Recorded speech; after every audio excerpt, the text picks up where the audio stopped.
नमस्ते। आज हामी नेपालका एक महत्त्वपूर्ण अम, तर उस्तै विवादास्पद राजा महेन्द्र वीर विक्रम शाहदेवको जीवन र शासनकालबारे अलिक गहिरिएर कुरा गर्दैछौँ। हो उहाँको शासनकाल नेपालको आधुनिक इतिहासमा एउटा एकदमै महत्त्वपूर्ण मोड हो। हामीसँग राजा महेन्द्र जीवनी र शासनकाल भन्ने स्रोतका केही अंश छन्।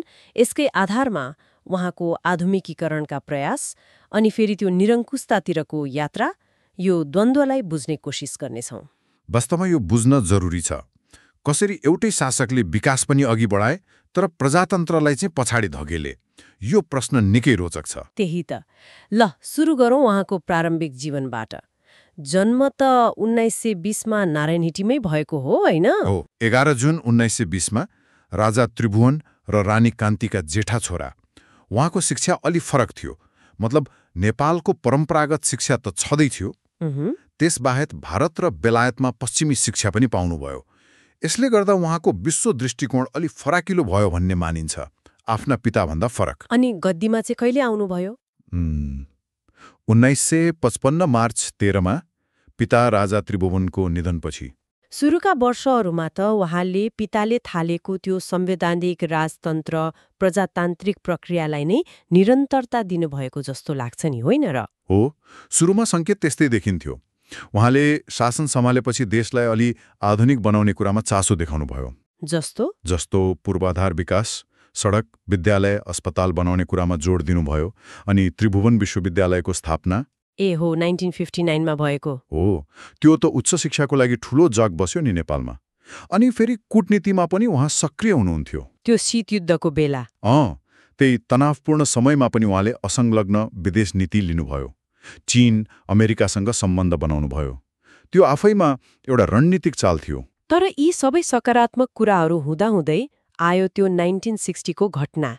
15 डिसेम्बर बीपी कोइरालाको जननिर्वाचित सरकारले विघटन गरिदिनुभयो। यो त ठूलो मोड थियो। विषय हो।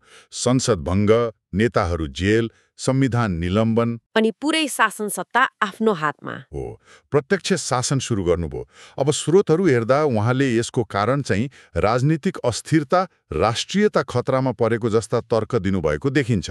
तर विश्लेषकहरू के भन्छन्? धेरैको विश्लेषण चाहिँ यो प्रजातन्त्रलाई सिद्ध्याएर निरङ्कुश शासन लाद्ने र सबै शक्ति आफूमा केन्द्रित गर्ने कदम थियो भन्ने छ।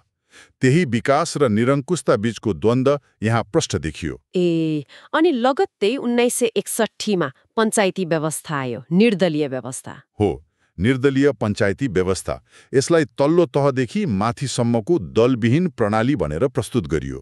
गाउँ, जिल्ला, अञ्चल हुँदै राष्ट्रिय पञ्चायतसम्म। तर सारमा चाहिँ राजामा नै सम्पूर्ण शक्ति रहने अनि राजनीतिक दलहरूमाथि चाहिँ पुरै प्रतिबन्ध।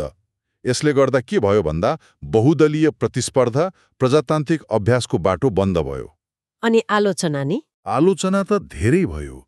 शक्ति एकै ठाउँमा केन्द्रित भयो, राजनीतिक विरोधलाई दबाइयो भन्ने कुराहरू उठे।